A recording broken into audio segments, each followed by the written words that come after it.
অভিষেকটা দীর্ঘ আপনারা জানেন পাঠিয়েছিল এবং আমাকে 15 তারিখ সশরীরে উপস্থিত হওয়ার জন্য কি হচ্ছে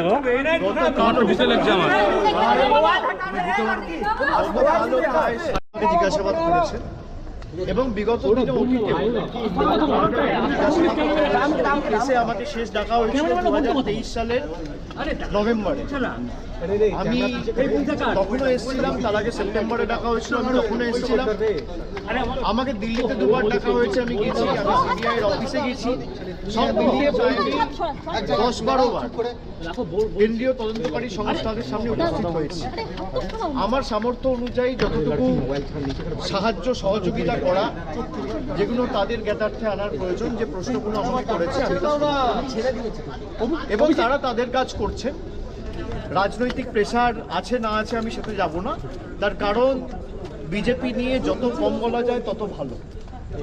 একদিকে দল ভাঙানির খেলা, আর একদিকে বিরোধী শক্তি যারা লড়াই করছে মাথা নত না করে তাদেরকে কি করে দমানো যায়, তাদের ধমকানো যায়, চমকানো যায়, তাদের ভেঙে গুড়িয়ে দেওয়া যায়, কার্যত বিরোধী শূন্য করে দেওয়া যায় পশ্চিমবঙ্গকে, সেই চেষ্টাই গত 1 মাস ধরে করা হয়েছে।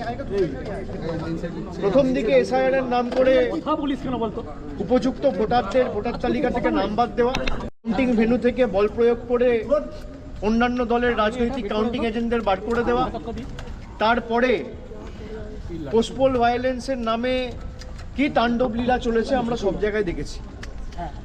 বিরোধীরা যাতে বিরোধী দলনেতার স্বীকৃতি না পায় সেই নিয়ে ষড়যন্ত্র, কনস্পিরেসি, দল ভাঙানো, এমপি ভাঙানো, এমএলএ ভাঙানো, এইসব করে কোনো লাভ নেই। তারা ভেবেছিল যারা এজেন্সির ভয়ে এদিক ওদিক চলে যাচ্ছে মমতা বন্দ্যোপাধ্যায়ের সাথে বা মানুষের স্বার্থকে সামনে রেখে যারা লড়াই করছে, আমরা হয়তো চলে যাব, দমে যাব, মাথা নত করব, আত্মসমর্পণ করব, বিকিয়ে যাব। আমাদের গলা কেটে দিলেও আমরা আত্মসমর্পণ করার লোক না, আমরা লড়াই করার লোক। আমাকে যতবার ডেকেছে আমি বিগত দিনেও এসেছি, আমি আগামী দিনেও আসছি। যে কেস নিয়ে আমাকে ডাকা হয়েছে,